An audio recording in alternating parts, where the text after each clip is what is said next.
Well, I hope you bought low on Rashee Rice because he is absolutely balling out right now. And he's gained a round of value in the past week. So we're here to give you some more buys that are going to gain value or give you production on your Dynasty Fantasy Football team, because we are to the point now where you are either rebuilding and you need some guys to buy low so they increase in value, or you're contending and you need guys to score you points in a hurry. I want to start with one Bucky Irving here, who hasn't played the last couple weeks and has obviously been a little bit more banged up. But one thing I want to point out with Bucky Irving from a production standpoint in fantasy football is when you're looking at his production through however many games he played at the beginning of the year, I think he made it through the first 5 or 6 weeks, 18 points per game.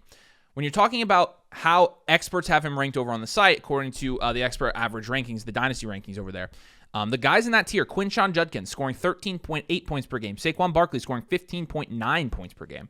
A lot of these guys, even Kyren Williams, even 15.6 points per game. Travion Henderson obviously hasn't produced. And so you're looking at Bucky Irving being one of the most value-insulated guys in that tier because, A, he's only 23, just turned 23 years old, but B, he is also outproducing a ton of the guys in that range. Now, obviously not producing guys like Jonathan Taylor, Devon Achane, but you could even look at Amarian Hampton and Ashton Genty and say, okay, a Bucky down tier might be a good move here because Hampton was averaging 15 points per game and he's out right now. Genty's averaging 13.7 points per game, but you still have those guys valued a tier above Bucky Irving, which I think is totally valid here. But what I'm saying is if you're contending, I think right now you still can get Bucky Irving at a little bit of a discount. You probably should have been buying Bucky Irving a little bit earlier than this, but now you know he's going to come back probably after the bye week in week 10, and so you feel a little bit better about having him rest the season. He played 4 full weeks, by the way, and he just looked absolutely great doing it from a receiving upside standpoint and an attempt standpoint. And I think when we're talking about his long-term dynasty outlook, he's playing in an offense that is going to be, in my opinion, Super Bowl contenders for multiple years with Baker Mayfield. That team doesn't look like it's going anywhere anytime soon. They've got a lot of young guys on that team, and I think Bucky's going to be a big part of that. To me, it's pretty clear watching Rachaad White while Bucky Irving has been out. Bucky Irving is the much more talented back there, and he is the long-term answer at running back. Not to mention, this is only his second year. He's got 2 years left on his rookie deal. And so Bucky's a guy I'm very comfortable going and buying right now. And he may not be a buy low. Actually, he could be a buy low because if you have a team that's like, losing a lot because of Bucky and they can't wait week 9 while he's on a bye week, or they don't want to wait and see if he's still playing in week 10 or whatever, then maybe you can buy low on Bucky Irving. But I'm fine paying full price and buying Bucky Irving right now just because I think there are guys in this price range. And again, that was according to the expert consensus. But let's go ahead and just look here where he's valued on Keep Trade Cut. Keep Trade Cut is gross, but still, he's valued next to guys like, he's valued below Quinshon, below Hampton. He's valued right next to guys like Bo Nix, Caleb Williams, Nico Collins, BTJ.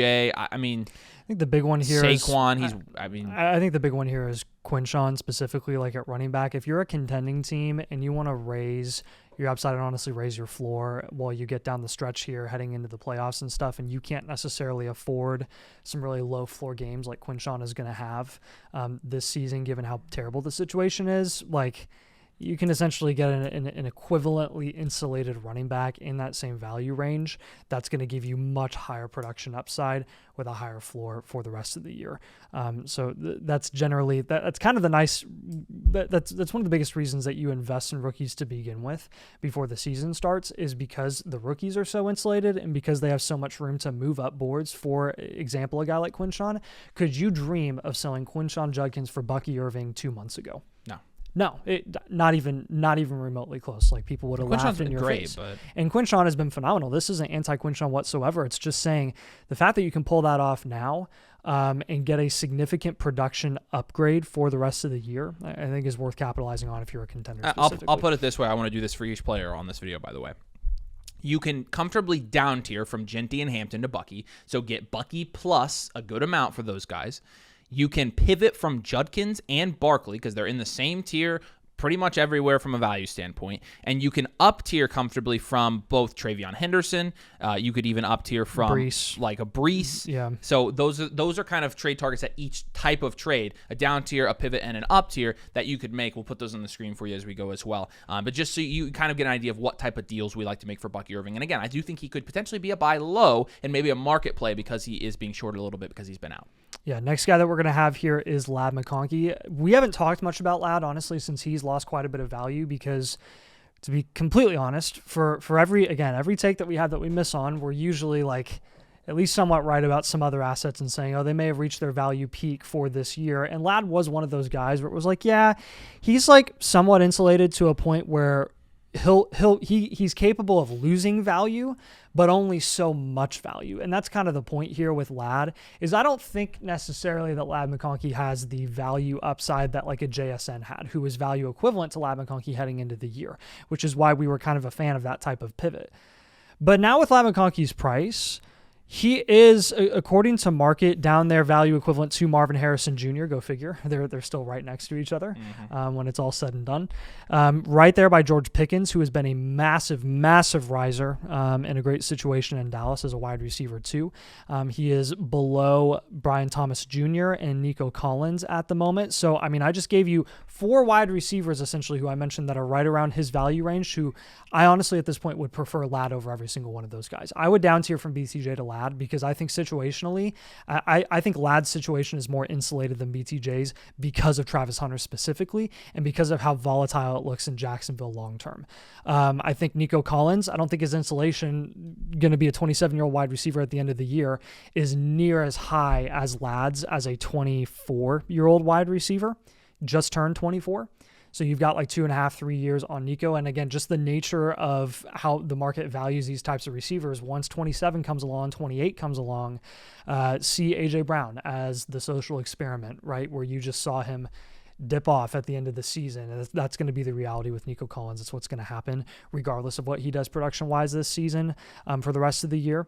And then Marvin Harrison Jr., I would still pivot from Marv to Ladd. This was another side note, by the way, with Marv. We were wrong about Marv and targeting Marv this season. I think we severely underestimated how bad that situation was going to be this year. But I will say with Marv as well, this was kind of this was the thing that you could fall back on if you were to miss on Marv when you invested in him, and that is you can get out on Marv at essentially like 10% loss, and it's really not that bad because you're getting a guy that was value equivalent to Marv to begin the season, and Ladd McConkey, who is going to be on the up in the future as well. I mean, with Ladd, when you look at the way he started the season, we were big time panicking, but again, in Dynasty wanted to chill out a little bit. 13, 9, 8, and 2 points to start the season, and since then, 14, 23, 15, and 20 points on 7, 9, 15, and 10 targets. This is the Ladd that we came to know and love at the end of last season. And this is what I think you're going to continue to see because Keenan Allen has come back down to earth, because Quentin Johnson has come back down to earth. And even if long-term Quentin Johnson starts to carve in a more consistent role throughout the course of an entire year, I don't think that's going to be at the expense of Ladd. I think they are very complementary assets. And some people might be concerned about Gadsden being a riser there. But if we've learned anything from this season, I think it is that multiple receivers can be productive in this offense. Go figure. Sure. Never thought that was going to be possible. But not all of them. Right. Not long-term. That was not sustainable long-term, being Keenan and Ladd and QJ and Gadsden. Gadsden producing has been more at the expense of Keenan Allen and QJ than Ladd McConkey, clearly. Ladd McConkey has reestablished himself as the top option there, and I do think that's going to stick for the rest of his time in LA, with QJ probably being more of the boom-bust guy. I don't think QJ is dead here, but you're looking at a tier where Ladd, I don't think, is capable really of falling any lower, because if he falls any lower, then he's going to be in a tier of guys like Zay Flowers, like Xavier Worthy, like insert other names there, AJ Brown, Chris Olave, Jalen Waddle, T. Higgins, and all those guys really, like, their career outlook are number 2s, even though some of them situationally are number 1s. Olave may be the only guy that could get up to like where Ladd is currently being priced, but everyone else, it's not in the cards for them given their situations and their age and their outlooks. And with Ladd, he's definitely going to maintain here. So this is hey, look at the bottom of the tier.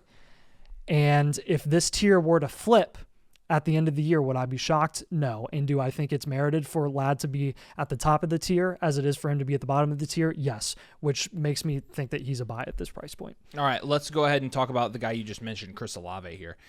Just turned 25 years old. And when you're looking from a production standpoint at what he's been able to do this year, I know he's been in the league forever, but he was very young coming out. Yep. Chris Olave is a phenomenal receiver. And we look at Chris Olave, and why were people actually shorting him in Dynasty? And we weren't like the biggest proponents of Chris Olave in the offseason. He's going to retire. But he's one concussion away from retiring. No, he's not. He never was. And it's cost a lot of people some good value this year because he has been a slight value riser. Right now, on this site, he's the wide receiver 24. On Keep Trade Cut, he's the wide receiver 24. So about that low-end wide receiver 2 range. The one thing to consider is that he's producing this year at a low-end wide receiver 1 range, / a high-end wide receiver 2 range. And when you're looking at some of the guys being valued around him, I think a lot of his situation is being baked into his price, which I think is warranted. But at the point where you're able to average 15 points per game in a situation as bad as what he's been in, with probably some help on the way if I had to guess at the quarterback position, I think it shows that you're probably QB proof. And again, people are terrified of multiple concussion players in Dynasty.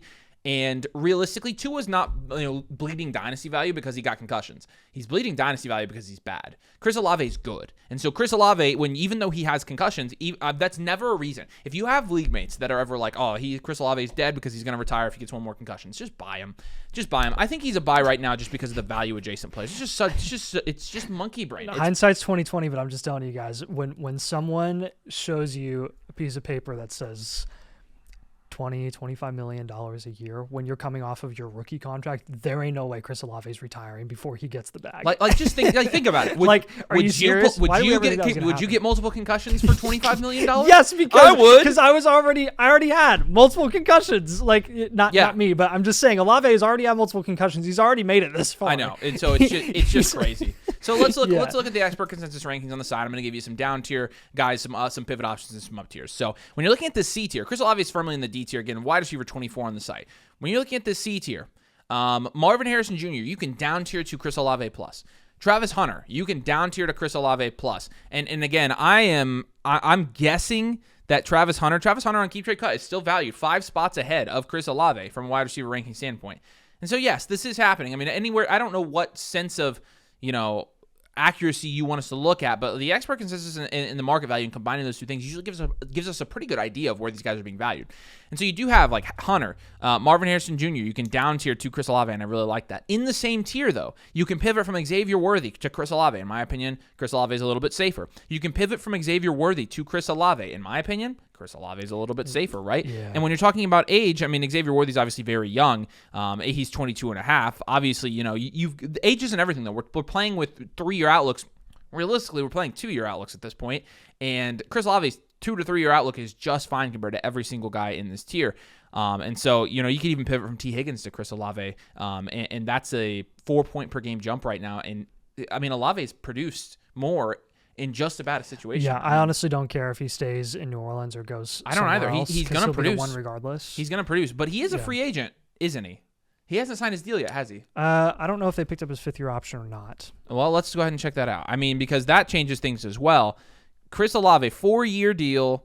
He is. He was a first round pick. They picked up the club option. Okay. So yeah, he is under contract next year, but then he will be an unrestricted free agent 2 years from now, and maybe the situation even gets better then. I think either way you look at this, short term and long term, he's a good buy in Dynasty Fantasy Football. And some guys you can up tier from Chris Olave too, so you have to play these guys plus to get to Chris Olave. I would point out Matthew Golden as one that's pretty easy. I think you can get to Chris Olave pretty easily from Matthew Golden, and there's a big production difference there. Ricky Pearsall, I would move up and get him as well. A lot of these guys in the E tier, we're looking at the rankings here, are pretty solid values from a production standpoint. But QJ plus, it looks like I'm going to be wrong about QJ. I'm honestly very confused. I'm going to have to dive into the tape on that one because he was playing so well. QJ has already done enough this year, given his pedigree as a first-round pick, his talent, where he still is going to maintain to a point. Like, he's going to dip back down, but he's not going to go any lower than above where those veterans are. I just thought his value was going to keep going up, and his utilization has gone back down. Yeah. It's just very confusing to me. I honestly just am confused, but you can make that trade happen as well. And so those are some options. Again, I think Chris Olave is a guy who's going to give you consistent target volume, and he's just really good. I mean, when you're looking at his situationally independent metrics, like his route running, like his reception perception profile, it shows that Chris Olave is a very good wide receiver, like a very, very good NFL wide receiver. I would trust that and trust the talent. This is one where I'm going to go talent over situation here, and I'm going to be buying Chris Olave. I just still like his price a lot. Yeah, next guy we're going to have here is someone who is injured rest of season. So again, this is going to be a little exclusive to some of you reloads and rebuilds. This is where you can capitalize and get a long-term value win, where production is not something that you're really focused on at this point in time during the season, and that is Cam Skattebo. Look, Cam Skattebo, he got a big Cam Skattebo. for sure. And that was a brutal ankle injury. Again, dislocations usually look worse than the long-term outlook ends up being. And I talked about this on the Dynasty live stream a couple of nights ago, but people were asking about Scadaboo and like, hey, where are we going to rank him now that he's out for the rest of the season? Are we worried about the injury long-term? Look, there's always going to be long-term injury risk in terms of like, what are the repercussions going to be? Is he going to be a full go heading into training camp next season? Because we're waiting to hear like, what is the ligament damage? Did he really break anything, or was it just a dislocation? And like, I would assume there was ligament damage there as well. But let's talk about this realistically with Cam Scadaboo's skill set. I mean, number one, let's talk about the rankings, because right now we've got him as a like high-end running back 2, mid running back 2, and that's where we kind of were settling with Cam Scadaboo's value before the injury. Mm-hmm.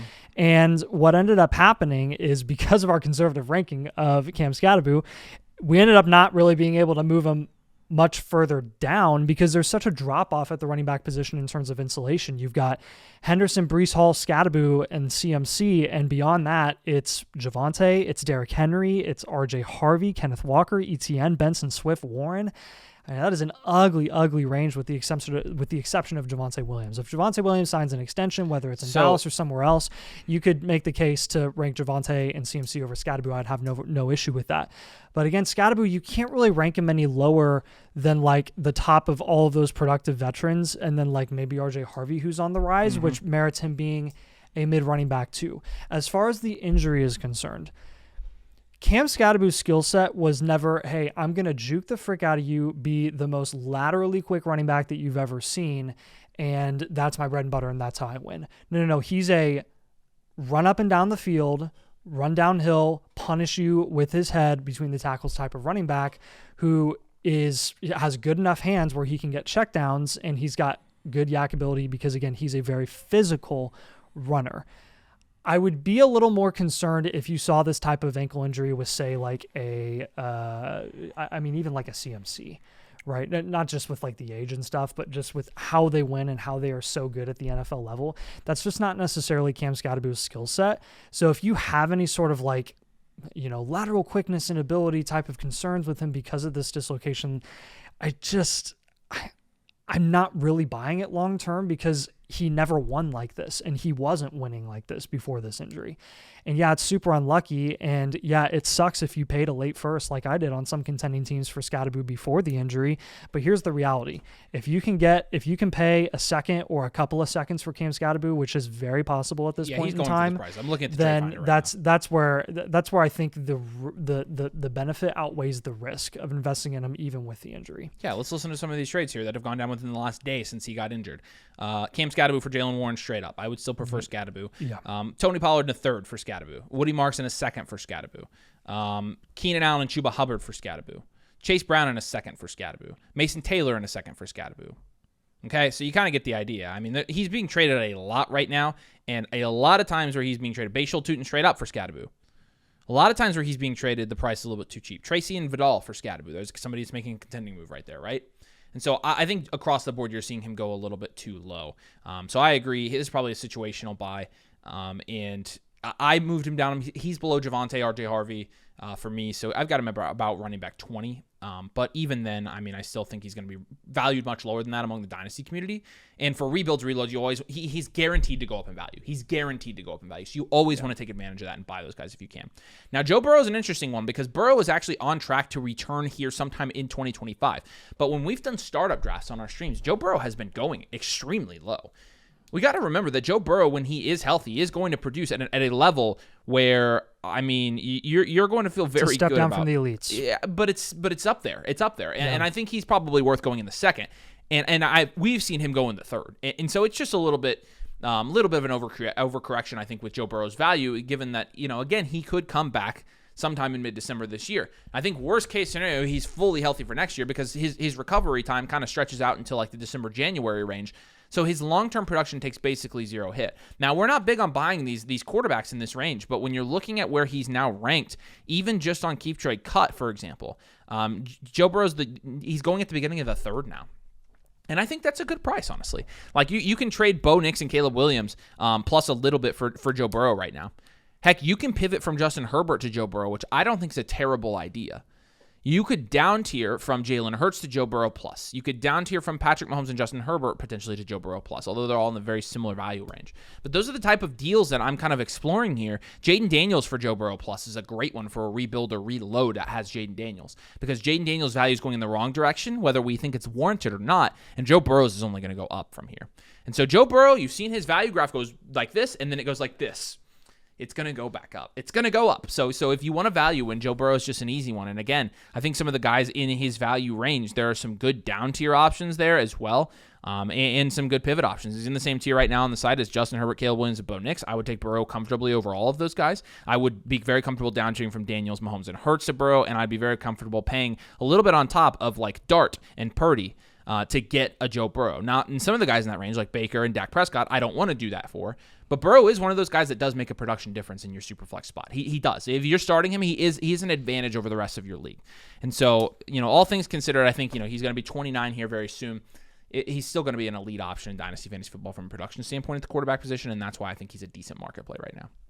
So if you look at the lifetime value of Jameson Williams, man, it's just been an absolute doozy. It's been all over the place, up and down constantly. And guess what? Newsflash, that's the nature of Jameson Williams' position. That's the nature of his skill set.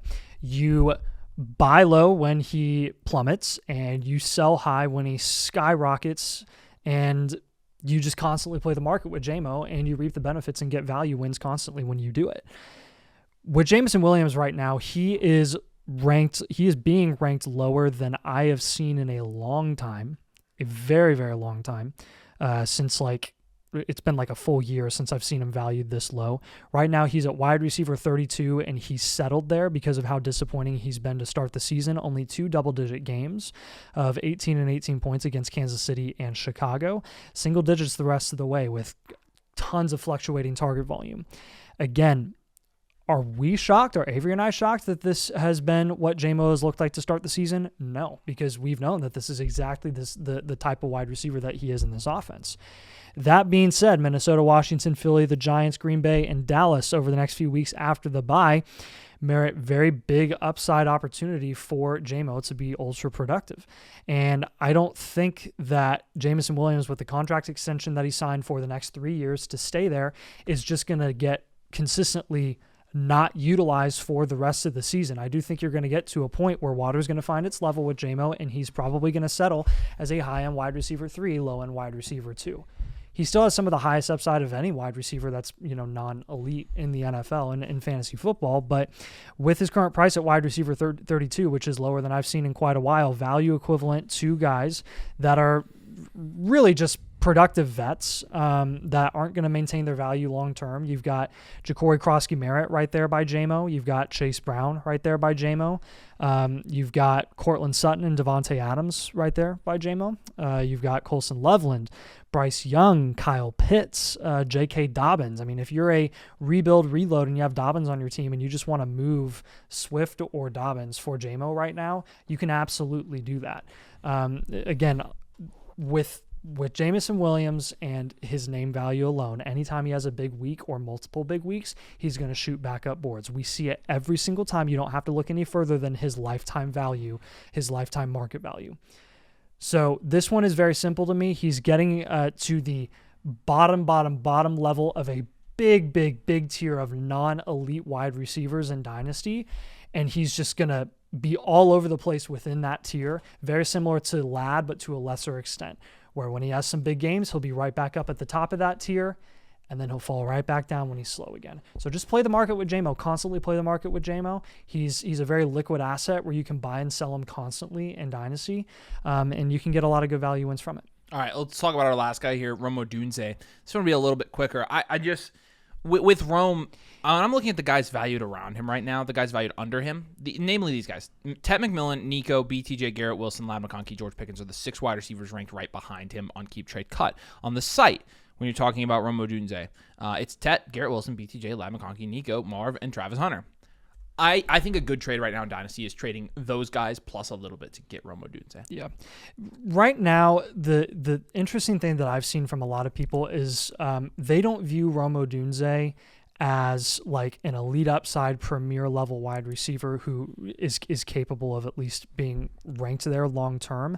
And he's viewed as a step down from someone like Drake London, who realistically you're not really seeing much of a production difference right now. And situationally, it's about the same. When we view them very similarly in the same tier, and when you're looking at his career trajectory, honestly, very reminiscent of Jackson Smith and Jigba, very reminiscent. I don't know why we're not giving the respect that I think Rome Odunze is due when he's gotten this massive production bump like we expected from year 1 to year 2, and he has established himself as the wide receiver 1 and literally just thrown DJ Moore's market value into the mud. Like DJ Moore, it's going to take a lot for him to recover from this from a dynasty perspective, and it's because of Rome. So like if you can get Rome Odunze at still what we would view as a discount right now, technically you're buying him high when he's already gained value because he's been very productive this season. But like Avery said, you can easily move Tet McMillan for Rome Odunze. A lot of people prefer that. And I'm just saying long term, I hope that Tet McMillan can do what Rome Odunze is going to be doing for the foreseeable future. Yeah, I'm kind of with you there. So to me, he's just still kind of teetering that elite wide receiver range, whereas we do think he's that elite wide receiver. Because I mean, let's be honest, Caleb Williams hasn't been lights out this year. No. He's not, and Rome's still producing. Yep. And so I think the sky's the limit for Rome Odunze. I think he's an excellent NFL wide receiver, but it may not be a buy low, just a buy at price. Again, not all of these guys are buy lows necessarily. I mean, Emeka Egbuka, we've been totally accepting and totally cool with the way that you guys have ranked Egbuka as a top 12, top 10 dynasty wide receiver. Why is Rome Odunze being ranked as a step down from Egbuka right now? Literally why? I mean, Rome Odunze has been doing the exact same production-wise that Egbuka has been doing all season, and actually, their floor has been about the same. Egbuka has been way slower over the recent month compared to Rome Odunze. Like these guys are literally the same. Wide receiver 14 with the bye, wide receiver 7 for Egbuka with no bye yet. So from a points per game perspective, they're right there neck and neck. So I mean, again, not all these guys are buy lows. Some of these guys are buy at prices. Like I may title this video buy lows. Don't get too caught up in what the video titles and thumbnails say. Like we just get so many comments on that. It's a lot of times these guys are buys at the price we like their current price. Like they're not necessarily we think they're undervalued or anything. We're like, hey, we just think they're a good value at price. So if you'd like to get buys specific to your Dynasty Fantasy Football team, you can do so when you join the community. You get a free team review from Nathan and I in the form of a team blueprint. Nathan and I take a look at your team. We do all these personally, by the way. It takes us a long time. We do all of these, though. We can look at your team, give you specific buys, give you specific sells as well, give you what your team archetype is, what your 3-year outlook is, and what you should do for your team in this season. And then as we get to the offseason as well. And so you can get one for free at flockfantasy.com/domain. Use code domain. Come join the community. Annual Mother Flocker gets you that free team review and gets you everything on the site to help you build your Dynasty team, so you get the full package and you get to come join the community. We appreciate you guys. We'll have a video out for you tomorrow as well. Thank you so much. We'll see you here soon.